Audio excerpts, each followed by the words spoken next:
Hello, enjoyers of edgy men in Honkai Star Rail. It's me, I'm edgy men enjoyers. Today, I'm going to be taking a look at Moze, or Moze, if you watch any of the Star Rail live stream stuff, because I guess they call them that, but I'm probably going to mess it up. And every time I mess it up, you guys should like and subscribe, because that's how that works. This is the 2.5 creator experience server.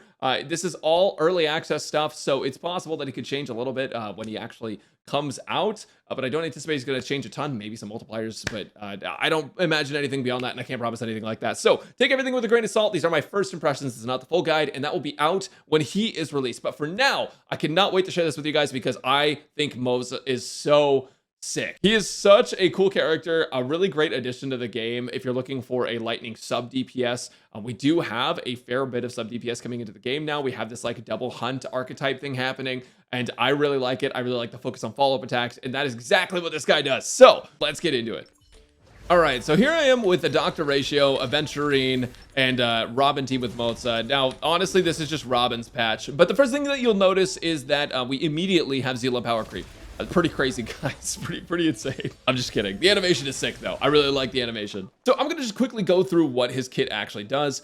So first off, he is a follow-up based character that's going to proc follow-ups based on your character's amounts of attacks. Actually, very similar to Fei Xiao in a way. Basically, what Moze does is that he has a follow-up attack that he can do on any enemies that are marked as prey. Now, to mark an enemy as prey, you just use your skill on them, and then you're going to gain 9 points of charge. Every single time an ally attacks that enemy, you're going to deal coordinated lightning attack damage, and he's going to lose 1 stack of charge. Every 3 stacks of charge that he loses, he does a follow-up attack. And if he uses ultimate, he does some damage, and he procs a follow-up attack as well. If you use his technique, like we did, you also just get a damage bonus by 30% at talent level 12, I think is what we're at, for 2 turns, which is pretty dang cool. So I'm going to go ahead and start off with Robin, and then I'll play Moze in slow motion so you can, or regular speed, so you can kind of see what's happening. We're going to basically just skill this guy right off the bat. That's going to mark him with prey, as you can see up here. And now we have our 9 charges down in the bottom left. And we also have Robin's ultimate. So what we're going to do is we're going to go ahead and just attack this guy with Ratio. Prey counts as a debuff, which is super nice for Dr. Ratio. And also, I believe there's some bonus effects to Prey that we have as well. When allied targets attack the enemy marked as Prey, the crit damage dealt increases by 40%. This is an Idolon. In fact, that is his E3. So we're going to go ahead and use Dr. Ratio's skill, proc a follow-up attack, and that should give 2 charges, or take 2 charges from Moze down in the bottom left. And then when we use Aventurine, we're going to also get another charge down. This is going to proc Moze's follow-up attack at 6 charge. But first, let me go ahead and use Robin's ultimate, just because, you know, we're going to get some more damage from the follow-ups there, and that'll be super helpful. So we're going to go ahead and basic attack here. Boom, 6 out of 9. And the follow-up attack happens for 56k, which is pretty dang cool for being a free attack that we just get by playing the game. Now we're at 5 out of 9 stacks. We're going to go ahead and lose another one by using his ultimate. And dude, oh my god, for a 4-star, this guy's animations are so sick. Disappear among the sea of butterflies, illusions of the past. And then he just sung Jing Blues them. And then so we did extra, you know, our extra follow-up attack that we get from our ultimate, which is pretty cool. Use this, our skill, which is going to bring us down to 3, which is going to proc another follow-up attack. Check this out. 3 out of 9. Oh, we're getting shot. Oh, shit. Except our prey died. So actually, we're not going to get the follow-up attack because I didn't imagine Ratio was just going to absolutely obliterate that guy. But you know what? It is what it is, and that's totally fine. So if the enemy with prey dies, you don't do follow-up attacks anymore. They just disappear into the void unless you're using his ultimate. But we're going to mark this guy as prey. And now everything is saved. Now we have 9 charges. Boom. Unfortunately, I am lacking the skill points, though, which is a little suckish. But that's fine. Boom. Ratio. Boom. Moze. Boom. Aventurine ultimate. Boom. Aventurine follow-up. Boom. Moze follow-up. 58k. That was just the blessing thing. All right, so here I'm gonna actually mark. I don't know if this is optimal or not, but I'm assuming this is.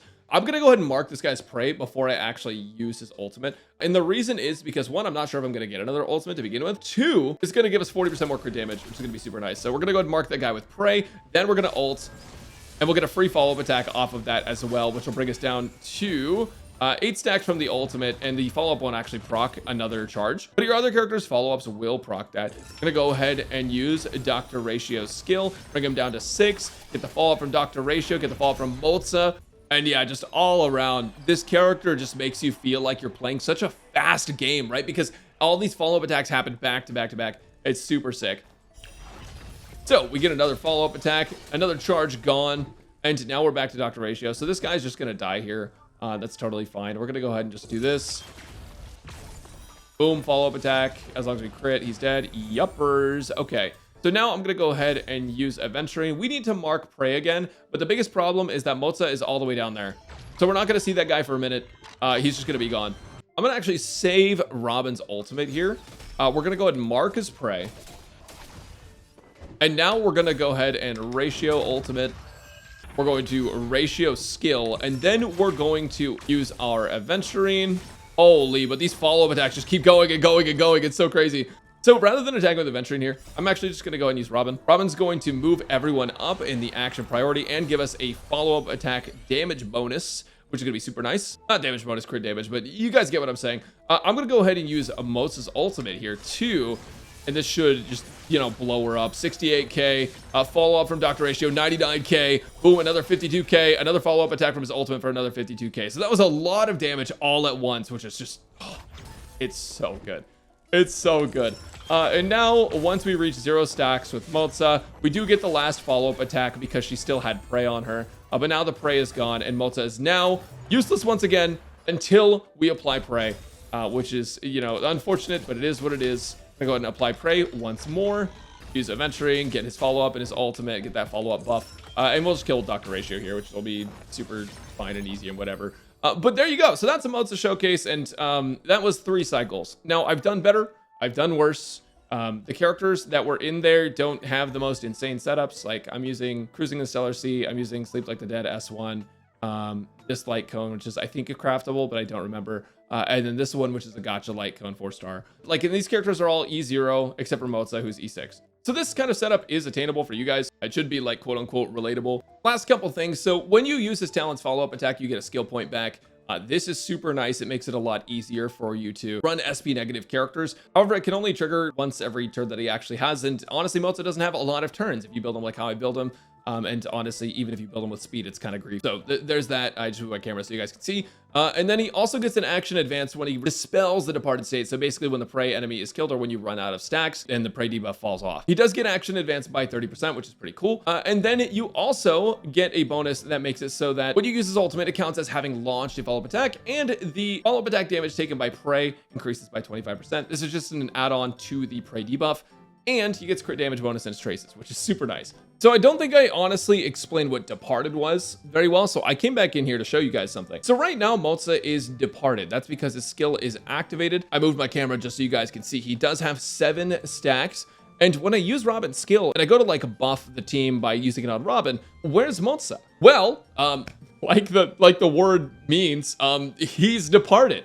Much like my father when I was younger, Moze has gone to the store to get milk, and we don't know if he's ever going to come back. I'm assuming he is. I hope he is. I sure hope he's going to appear on my team again someday, but maybe not. Actually, we do know when he's coming back. He's coming back when he gets his 0 charges, and maybe he'll bring milk, maybe not. I don't know, man. But it's interesting because that basically just means that he can't be attacked. He can't be targeted by buffs, debuffs, etc. If you have party-wide buffs, then he'll get them, but he can't be targeted by anything specifically, which means that you can't really play him as a hyper carry super well. You certainly could try it. I'm sure someone's going to prove me wrong, just because they like to do that. But it is very difficult to do because you can't target him with buffs when he's in departed state. And departed state's when he does all of his damage. So, you know, that's a whole thing. But it's a cool little thing, you know, with Robin and Moze. Robin not being able to be CC'd when she's in her ultimate, and Moze not being targetable. We have a pretty cool team of these two men that, wow, Doctor, you're huge. Anyways, let me show you some of his Idolons. I did activate E6, and I'm going to tell you why. All right, so here we are at Moze's Idolons, and I'm gonna go ahead and move my camera back now. Here's the thing. So he is a 4-star character. Getting Idolons for him is gonna be a lot easier than getting Idolons for 5 stars. Technically, like, okay, yeah, it might be harder for you to get a 4-star than some 5 stars. You know what?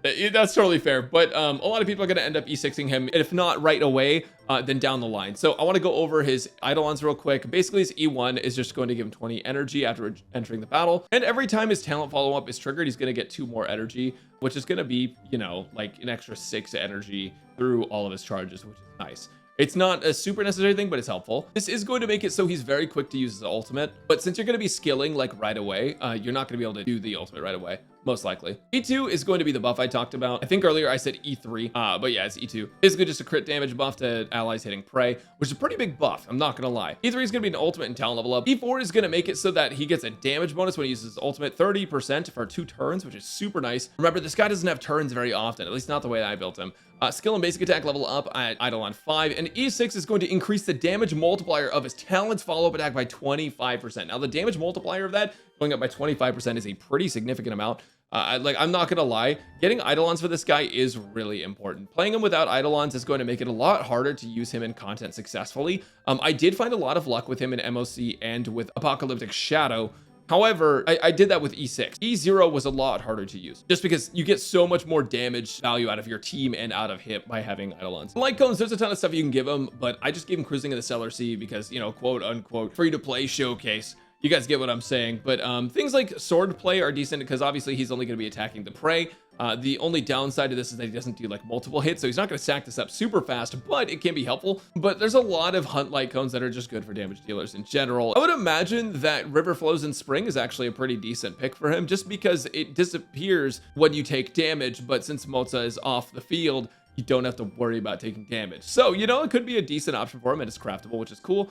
All the premium 5 stars are going to be great, except for Boot Hills, which you don't need because it's break effect, and we don't care about that as much. And Worrisome Blissful is going to be pretty good because it's just damage dealt by follow-up attacks, which is really nice. Honestly, I'll have an actual graph with light cone rankings and stuff later, but you can always throw Cruising on the Stellar Sea on him. You can throw Swordplay on him, and River Flows in Spring is going to be effective on him just because you'll always have the uptime. But it might not be as good as some of the other options. Now, what about the build? Well, the build that I was using Duran because you get stacks of damage bonus and crit damage, basically, whenever you do follow-up attacks. And then I was using Pioneer Diver of Dead Waters because I would play like a Doctor Ratio team, and we could assume that the enemy's gonna have some debuffs on them, which we were right about, so we have some good crit bonuses. Now, my crit rate to crit damage ratio isn't super great, considering Pioneer Diver of Dead Waters. You can obviously have better builds with him, and honestly, you could use, probably 2-piece of the Ash Blazing Grand Duke. You'd probably use the Quantum set. There's a ton of different sets you can use at this point, but Pioneer Diver was just kind of, at the ready, so I just threw it on him. One thing you might notice is that I am using attack boots. This is because he is mostly reliant on follow-up attacks for his damage, so his speed isn't super important. It can matter for when he returns to the field and you want to reapply prey, but that's going to get really into the nitty-gritty of min-maxing, so I don't like speed on him. I like attack on him a lot more. So now the question is, because this guy's a 4-star, right? Is he worth building and putting in your teams? Well, there's a couple of problems with Moze, and I'm gonna get into that right now, actually. So there's a really big roster of characters in HSR, and there's some newer characters that kind of fill similar roles. By some newer characters, I mean March 7th. March 7th is the newer character. And Topaz and Numby has been around for a while, but a lot of people are pulling for Topaz and Numby or saving for Topaz and Numby because, you know, she is just such a great unit. Really good for all the double DPS comps and the follow-up comps. So now that we have Topaz and Numby, Moze, and March 7th, they're all these sort of sub-DPS buffers. Moze with his E2 making him more of a buffer. The biggest issue is that Topaz and Numby is the premium sub-DPS buffered follow-up teams, and she's just basically always or almost always going to be a better pick than Moze. It makes sense. She's a 5-star, right? If a 4-star came out and just kind of shit on a 5-star, I feel like some people would be upset. Some people would probably be like, yes, rejoice in the glory of combat and destroying MOC without having to spend money. A lot of people are probably, they probably wouldn't be super happy if they had pulled for Topaz and Numby and Moze just outdid Topaz and Numby in every scenario. So, you know, it kind of makes sense. He is a 4-star. That your expectation should be your expectation should be a little bit lower for 4 stars. He is a decent sub DPS. But then here comes the other problem. March 8th or 11th or whatever you want to call it is really, really good. And it's really hard to replace March 7th with Moze because all of her Eidolons are free. And her damage contribution on the enhanced attacks gets really crazy, guys. It gets so crazy. Keep in mind that March not only is a super flexible character for either break or just as a sub DPS character, but she also gives speed, which is super valuable to your main DPS. And if you were going to play a Facial team, for example, you would basically always choose Topaz and Numby. And if you don't have them, you would go with March 7th over Moze in a lot of scenarios. So if you already have a March 7th hunt version built up and already max invested in, you might not need to invest in Moze. You might just literally not need him at all. But I do think he's super cool. You know, Sung Jin Woo at home is really dope. I like how he does his dagger thing. I like his whole play style, and I'm going to be playing him. And I think he's a really dope design. He's awesome. If you're gonna play him, this is the team that I found to be the most effective if you don't have like Fei Xiao. But if you do have Fei Xiao, you can just do this. Wow, very cool. And this team is pretty damn good. So I like this team a lot. Moze is a character, like I said, that you would play if you don't have Topaz Numbi or March 7th.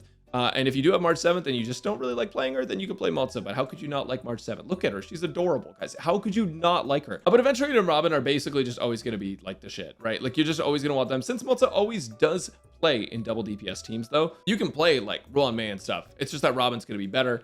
And if you're playing a Fei Xiao team, you could always just throw like Sparkle in there or something. But that's not going to be for Moze. You can't even buff Moze, right? You can't target him. You can't pull him forward, and Fei Xiao does more damage anyway, so you'd use it Sparkle on her. And Aventurine is just really great because of the follow-up attack procs helping you get more fast charges released on Moze, so that way you can do more of his follow-up attacks. And there's just not really any characters that are quite suited to that. The same thing applies to Ho-Ho. Because he is not going to be on the field, when you use Ho-Ho's ult, he just doesn't really get like value from it. It works with like Robin, because if you use Robin with Von Walk, like I was kind of doing before, you can just buff him, and that buff is like, you know, team wide and all that, and it's totally fine. But for some reason, when you use Ho-Ho's energy gain thing, it doesn't hit him. It's because he's departed. He left a long time ago. He's never coming back. Tingyun, same deal. Maybe you want to Giga buff Moze with another character from the Lawfu, and maybe you're just like, oh wow, I'm really glad that Tingyun is a very much alive and playable character. Well, unfortunately, you can't target this guy. L plus ratio, rip bozo,